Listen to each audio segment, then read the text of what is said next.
A huge break over the weekend in the quadruple murder of 4 University of Idaho students.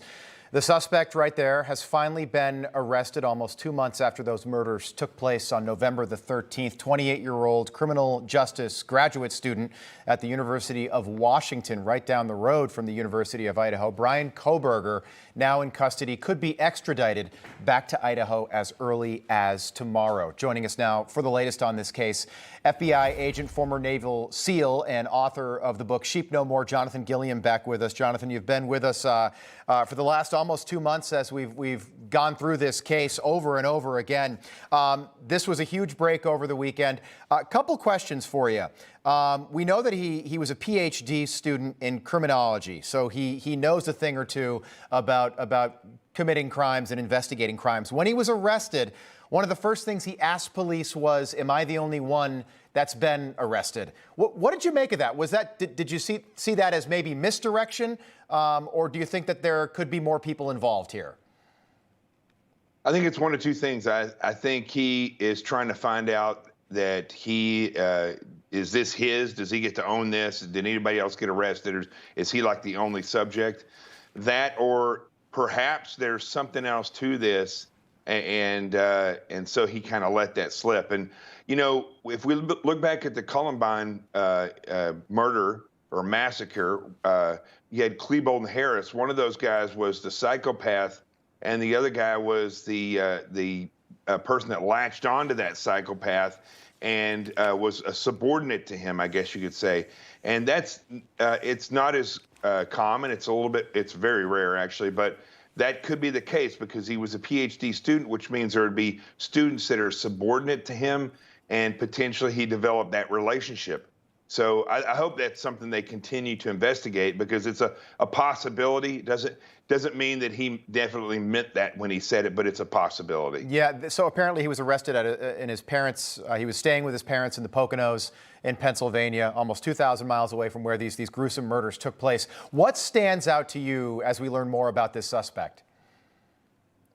Well, I think, you know, he definitely fits the profile that myself and several others put out there. And I think the reason it was easy for us to kind of come up with this profile of who this guy is because of the nature of how these murders were committed, and the tactical way that he carried out those murders, and the knife that he used. And so we're able to deduce these things. And now looking and listening to people who are from Pennsylvania, especially, who talk about his behavior when he came into a bar. Their NBC put out a story that from a local bar that he used to go to in Pennsylvania. It said so much about this guy, about his the dark triad of his personality, which is Machiavellianism, narcissism, and psychopathology. I mean, this guy has, and you can see in all of the actions that he's taken, you can see those personality traits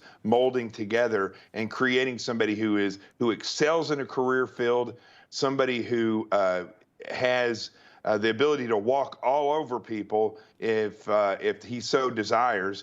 He is a narcissist who probably hates himself, and at the same time, he's a psychopath who has no empathy for others. So this is a terrible personality trio to have, right. And you can see signs of all these other serial killers within him, which leads me to believe he's probably done this before at some point in his life. Yeah, by all accounts, just a creepy individual. How concerned are you that we don't have a murder weapon? Is it going to be difficult for police, well, not police, but attorneys to actually convict this guy? We know that there's DNA evidence out there. There'll be cell tower evidence, things like that, but no murder weapon. Right. Does that make it more difficult?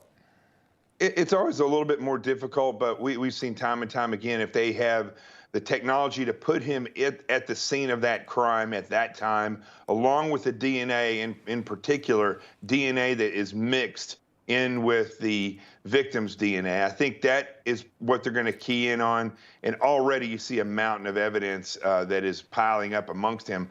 I do think if diligent investigators are out there, they will find the knife. I would suspect that knife is very special to him, and he probably has it at home where his parents are in Pennsylvania. I would assume that if he was going to take it, he would take it with him out of state and it would be there. Wow, like a trophy, something like that.